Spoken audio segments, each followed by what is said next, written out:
Hopefully we're live.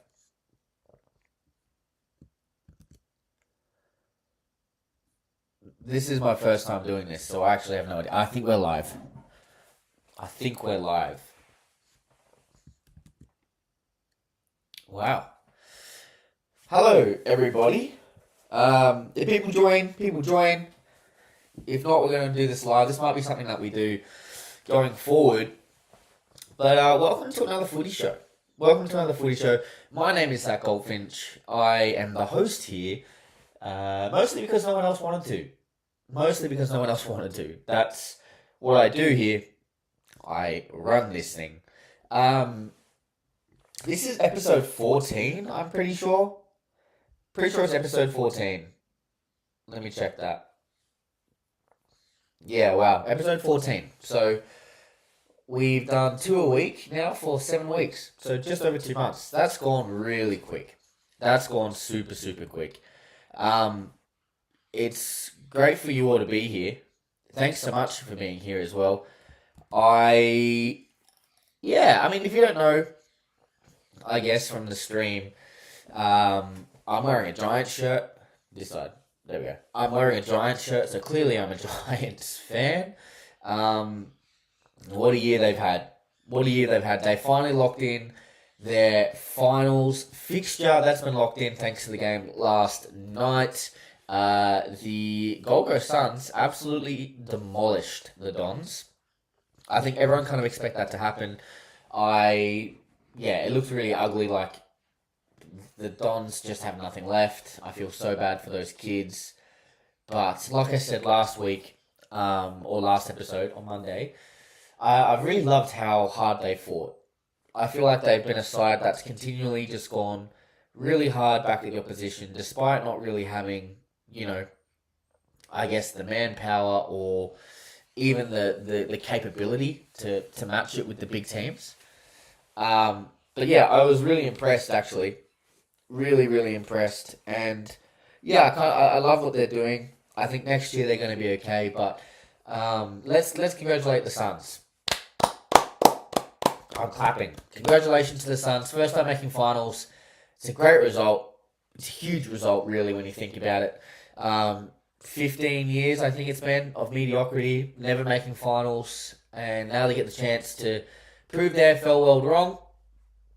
I think prove everybody wrong.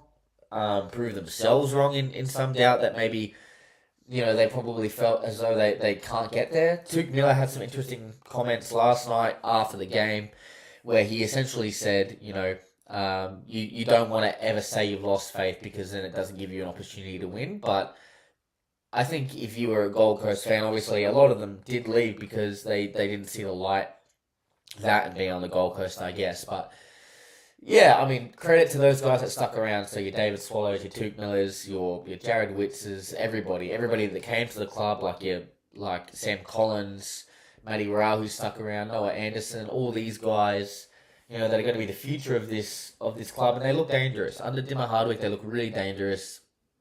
I don't think you can understate how much Stewie did for this club either.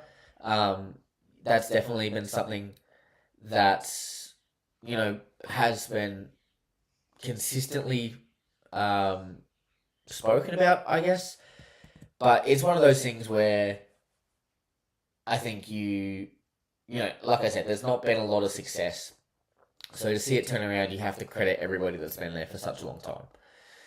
And that also includes the administration and the coaching staff. So congratulations to everybody at the Gold Coast Suns. It's a really, really great result. I was unsure about them this year. I didn't think that they'd get there, but clearly they have, and it's a really, really good result. And there's been some other footy news that dropped this week as well.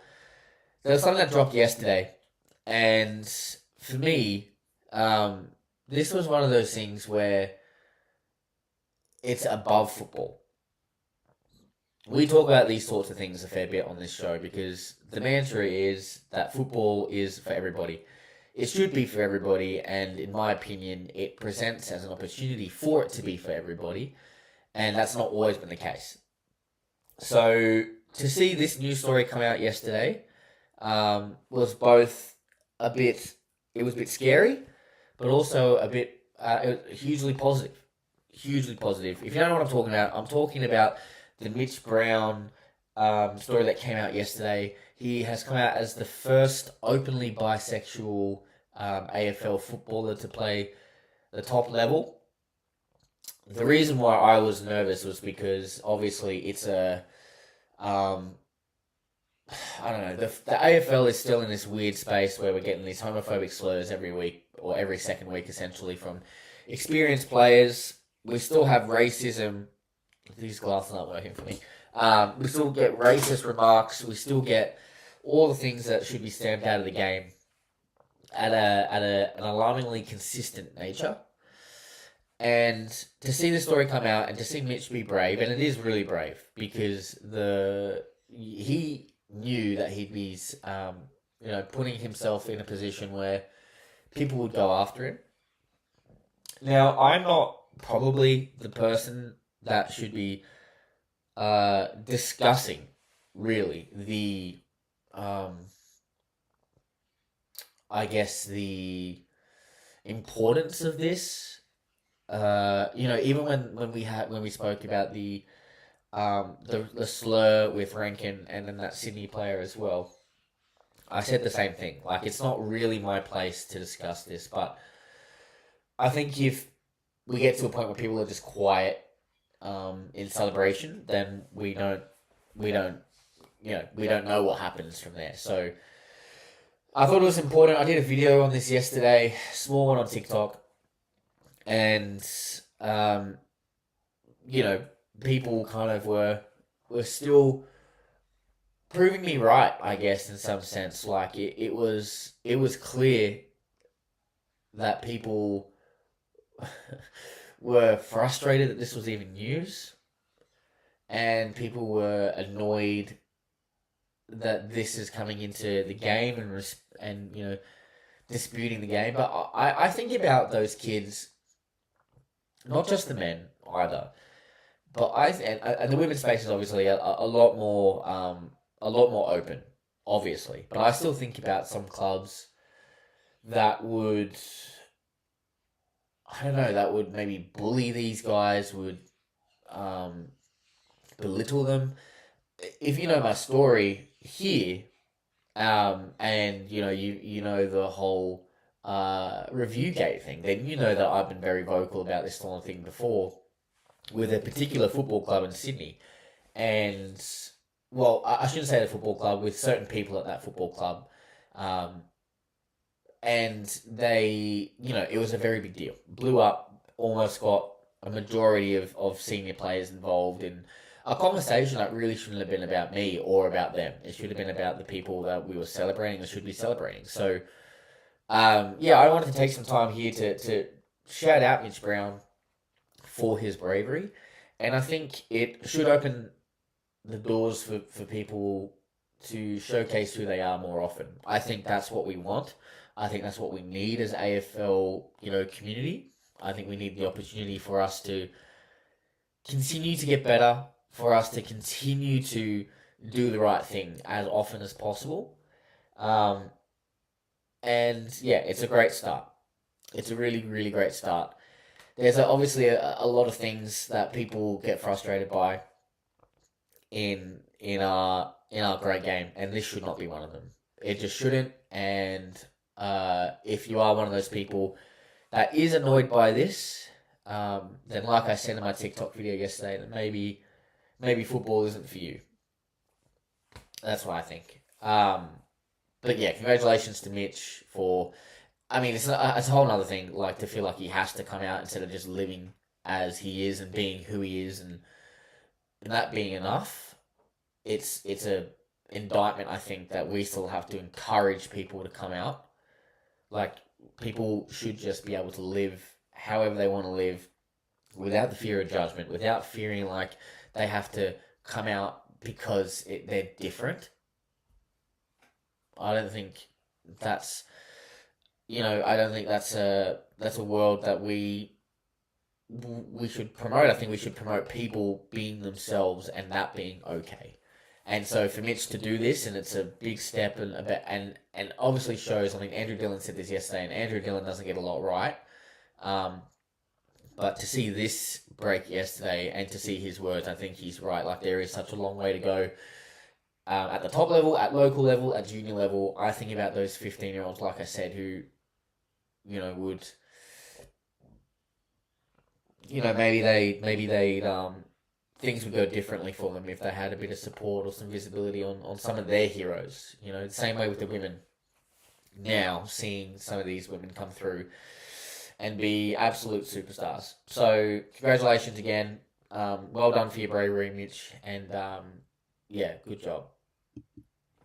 The other thing that broke over the week that I was a little bit unhappy with, was the Bonnie Toogood tackle being upheld 2 weeks for a picture perfect, really. Run down tackle from behind, looked after the player, didn't drive her head into the ground. There was no excessive force. There wasn't a secondary motion. There was another one last year which I spoke about on my own socials because we obviously didn't have the podcast then. From a Hawthorn player at the time, and I just don't understand how that one was suspended. I don't understand how it was reported. And I don't understand how this one in particular was suspended or reported. It's a 10-week season for the girls in the AFLW space. So 2 weeks out is a long time. That's a long time in football. It's a suspension that shouldn't be there full stop. But it's also an indictment, I think, on the football program and on the football world that is suspendable. This administration has been poor. This Andrew Dillon administration, this Laura Kane administration, this even Greg Swan coming in hasn't had the best start. So, there's a lot to get right, and I'm concerned that those things won't happen. I'm concerned that these things will continue to get worse, and we as fans will be stuck in this world where it doesn't get better. It never does get better, and, there's nothing that we can do. So, that's the frustration, for sure. For sure it's the frustration, but, look, I don't know. I hope they appeal it again. They probably won't. It's not worth risking it, but very frustrating. Very, very frustrating that was upheld. I don't know what the AFL's doing. I really don't. Now, we'll get into some AFLW results a bit later on, but the other thing that's dropped that was obviously quite important was this the AFL finals fixture for round 1. Some big games, some massive games. Obviously now with Gold Coast making finals, they're going to make the trip across to Perth. We Giants are going to host Hawthorn. I'm not going to go into this too much because next Wednesday, I will talk about this a bit more. But yeah, this is the one. So Thursday night we're out at Adelaide Oval for Adelaide versus Collingwood. So that's first versus fourth. The AFL has added extra security for this game, which is hilarious, absolutely hilarious. I think this is going to be one of those games that's going to just be real feisty. There's the Isaac Rankin slur, Dan Houston being an absolute thug. Braden Maynard obviously just involved, Darcy Moore. The Adelaide Crows are $1.55 favourites to win this game. Again, I'm not going to go and do my predictions just yet, but just to talk around the fixture. It's a good game to start, I think. I like how they've actually done this fixture. Really good. Thursday night, Friday night, and then 2 games on Saturday. Second one is the Cats versus the Lions. This is at the MCG. Look, I'm with the Cats fans. I'm with them. I don't understand. They've got a relatively good oval. I do understand that it's in a shit part of Victoria, but it's a premier oval, and they have a right, particularly if they finish second, to host their own final. So I wonder if, if the Giants were playing or if the Suns were playing, if it would be, at GMHBA. I don't know. But anyway, that's on the Friday night. Cats are $1.67 favourites. I would probably actually have the Lions in this game. I don't know, that's just my hunch. And then the Giants on the Saturday hosting Hawthorn at NG. This is the first of the game, 3:15 p.m. First elimination final. I think the Giants are probably the most in form of those bottom four sides, or the bottom four of the eight. And in my opinion, probably one of the most informed sides in the top eight. I would say Adelaide, I would say Geelong, I would say the Giants. That's what I would say. Fremantle was there for a while. Brisbane's been okay. They've been hit and miss, and Gold Coast, obviously. And so have Collingwood. So, yeah, I mean, I don't remember what the last game that Giants lost was. It was probably one that they shouldn't have lost. A frustrating one for sure. Oh, it was a Dogs game. It was a Dogs game. Shouldn't have lost that game. They did. They bounced back, and they responded really well. But I feel like out of the top eight sides, they're the ones that have taken the biggest scalps. Adelaide and I think Freo are the only ones that have gotten the wood over them this year. But yeah, it's going to be a cracking game. I can't wait for this one. And then Freo and the Suns, 6th versus 7th, Optus Stadium. The Dockers are $1.48 favourites here again. I think this will change. I can't see a world where the Suns lose this game, to be honest.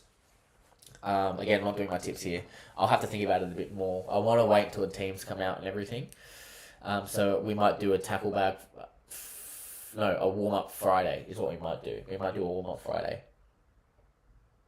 That's what we might do next week. Anyway, so it's going to be a cracking game as well. Suns, off their big defeat and pretty good form. Dockers had a good result against the Dogs. I think that was the best that they played all year. Excuse me, just having some water. Best result they've had all year. Really, really exciting football that they played. I don't know why they don't do this more often, to be honest. I really don't. I really, really don't. So, yeah, something for them to keep an eye on, for sure. I think that this might be the closest of all of them. This one here. So, anyway, next week we'll do our predictions properly, but it's good to see that the fixture has finally come out. Finals football could not be closer, except it could be because we've still got a week to go. Frustratingly, I don't like this buy. I don't like the buy at all. I think it's dumb. I think it's really stupid. But yeah, that's good to go. The other thing that's happening tonight is the Legends game. That's going to be fun. Dan Gorringe playing, Ollie Gill, Dill does footy. Who else? Prime Train's in there. So some big names, and then obviously your Lukey Hodges, your Silveriolis, your Nick Rewaltz, your who else is in it? I can't remember who else is in it. There's a lot of names. Some great names in there. I can't wait for this. Oh, David Hughes is in it. He's in it. I actually cannot wait for this. This is going to be so much fun. I really wanted to get down there, but I just couldn't make it work. I was going to go down there. I was going to go down there this week to go record with some of my friends. I actually was really hoping to be able to do that this week, actually. We had some plans, preemptive plans, to go and see our friends over at Between the Sticks in Melbourne. Really wanted to get around to them, but we just couldn't get there. It's fine. We'll go down and see them probably grand final week, I would say. But they're friends of the show for sure. They're doing some great stuff over there. So if you haven't had a chance to go and watch them yet, Between the Sticks is what they are. Over on the gram and TikTok, doing some great stuff, guys. They're doing some really great stuff. So head on over, give them some love. They're posting pretty regularly. Collingwood versus Carlton fans. Obviously feel for Carlton not being in the finals. They're just not good enough anyway, so it doesn't matter regardless. Anyway, so that's that. I have a few more things before I get into the AFLW fixture. So before we start, we'll look at the results from last week. Some big games, some big wins. Um, yeah, I mean, Brisbane Lions is the big one against the Freo Dockers. 105-35, big margin. But the biggest loss was the Swans. Swans v Gold Coast. 21 points Gold Coast kicked. Swans kicked 15 goals, 13 behinds. Chloe Malloy is a gun. She is a freak. I don't think anyone needs to tell you that. She is so good. So good. I'm really liking what Sydney are doing early, unfortunately. Beck Privatelli, again, friend of the show, doing some good stuff. Doing some really good stuff up forward. I'm a big fan of her. Ali Morfitt, I just have a massive crush on. So good, such a great footballer. I love how she plays her footy. And then we have some other results. So that Adelaide and Geelong game was surprising for me. The Bombers got over the Eagles, got over Daisy Pearce. Poor Adelaide have been poor to start the season. North Melbourne just keep on going. Ali Sheeran's just been a gun. Doggies over Richmond. Hawthorn over the Blues. That was a good game, actually. That was a good game. I like what Hawthorn are doing too. Just starting to kind of get the wheels turning here a little bit, I think. A bit of hawk ball happening. And then my girls lost to the Pies. That one was disappointing. 4 goals 1 to 4 goals 9. Collingwood really had a chance to put it away a bit more. We had our chances late. Very disappointing. Very disappointing. I know that Cam will be... Yeah, he'd be burning with this result for sure. He would be so frustrated. I don't know. I don't know what they do here. Bit frustrating for sure. Connie Evans is getting near it. She's been good, but yeah, I don't know. It's one of those things of like you can't really blame anyone for this. It's just the way it is. Like I said this last week, we just don't have the talent really to compete with everybody. We brought some people in. I don't know. They're probably not at the level that we thought. Bit frustrating. Biso has been a little bit off to start the year. Zali Goldsworth's playing forward more than through the midfield. I really think they need it through the mids a bit more. Missing at least Parker for sure. Missing Parks big time.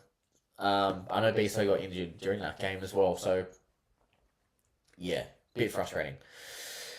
Frustrating results, but the good thing about football, and like Cam Bernasconi said on the weekend, or during, I think it was actually on Wednesday that he said this, like the good thing about footy is that you get to go again. You get to have another crack, and that's what they're going to do. I'm sure that's what they're going to do this week. So, I don't know.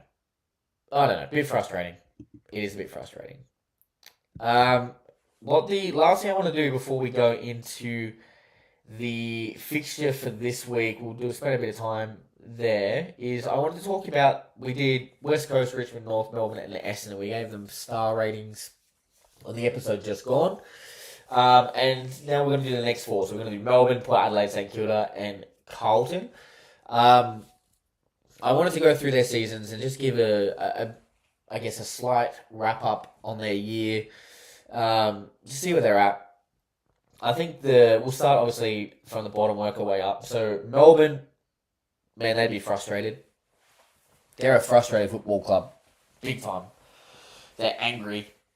Their fans are angry. Stephen May's not listening to the captain. Petrarca wants to go. Oliver's distracting. There's a lot of things wrong here. They are only 1 win out of the bottom 4, sorry. But they're 2 wins behind Port Adelaide, St Kilda, and Carlton. So there's a gap. There's a pretty sizable gap there. I think they would expect themselves to play in finals. Obviously, they lost. Well, they didn't lose. They got rid of Simon Goodwin. Obviously, a changing of the times that they think they should be better than what they were. Sure. I think this is probably a pretty accurate spot for them. They don't have a key forward. They don't have the potential to defend very well. Jake Lever was out for a lot of the year. Stephen May was ineffectual. There's a lot of talk about him going to the Dogs this year. Or, next year, I guess. I don't know if that's the move. I don't know. I feel like he's maybe just lost it a little bit. Isn't just at the same level that he once was. That's a concern for them for sure. Yeah, I don't know. I think they'd be frustrated with that year. Absolutely, they would. But again, it's one of those things of what are they supposed to do? They won 7 games. They lost 16. There was a patch in there that when they were really poor, really poor. In my opinion, they need to probably find some more midfield depth to cover. Their biggest focus is a key forward. They need one big time. I don't know why they're not going after. I know that Charlie Curnow wants to get out of the Melbourne bubble. I don't know why they're not going after him. They could pay him a lot of money to stay there. But yeah, pretty disappointing year. I'm going to give them, we'll obviously work on a star rating here. I'm going to give them 1 star. They really fell below where they should be. Really poor year. Really poor. I don't know who was next. My app isn't loading properly. Next up was Port Adelaide. This one hurts. This one hurts. Port Adelaide were really shit. They had 9 wins for the year, 14. They are the biggest drop-off from last year. Went from finishing 2nd to 13th. Obviously, Kenny Hinkley's last year. I think it's probably fair to say that the Josh Carr handover, wasn't a success. I think there was opportunities for them to move him on earlier in the year. They didn't do that. That's their decision. But yeah, disappointing. Rosie was out for a bit. They're pretty injury depleted, to be honest. Boki was retiring. He was in great form. Zaki Butters was really strong. Rosie moving to half back was really efficient for them and effective for them.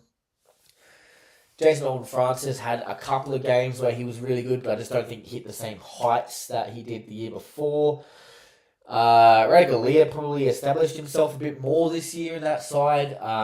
Still not there. I still don't think he's the right guy for him.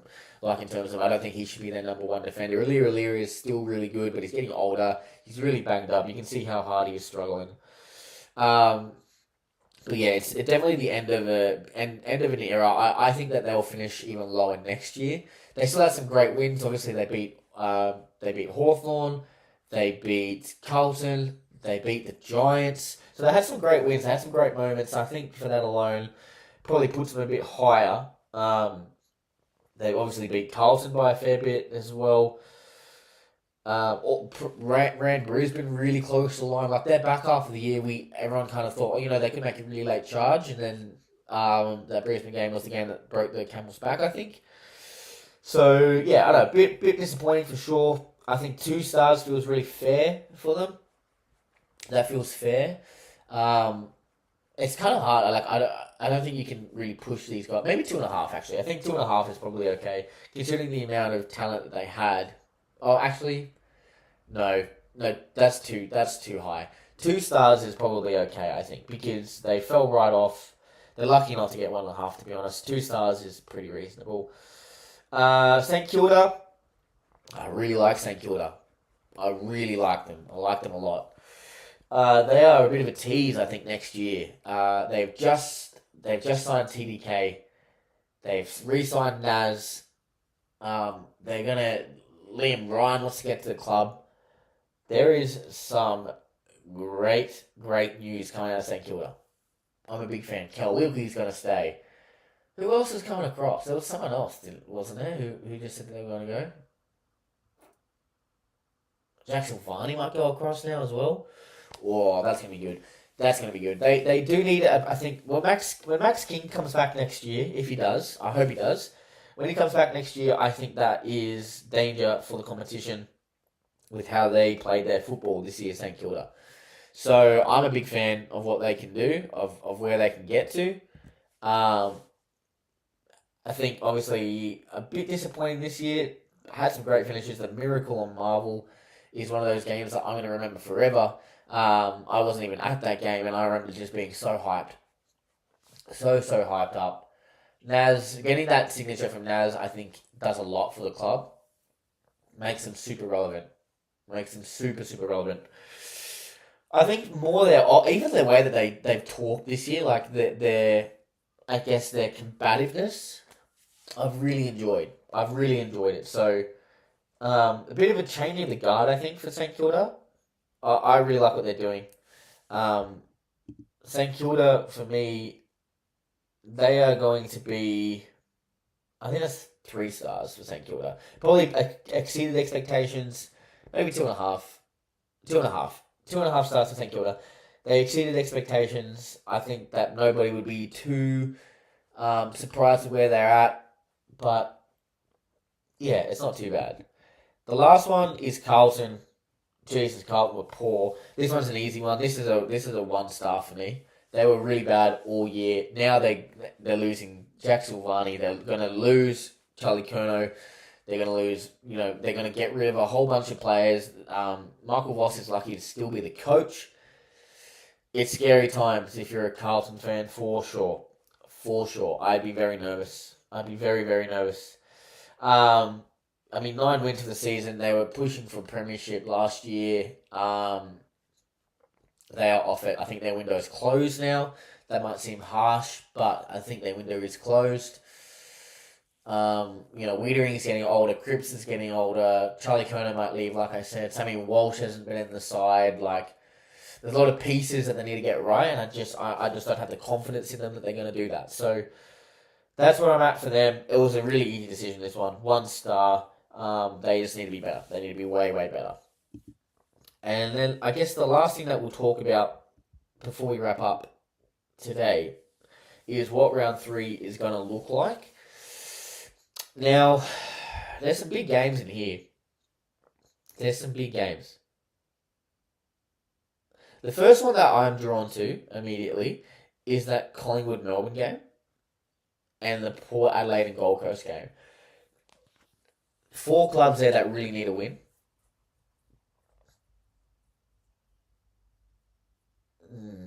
I'm going to put my money behind Port Adelaide. Port Adelaide playing Gold Coast on the 30th. That's a 5 p.m. game. So that's the Saturday, obviously. 5 p.m. game. That will be at Alberton. Port Adelaide versus Gold Coast. I probably think Port Adelaide are the better side.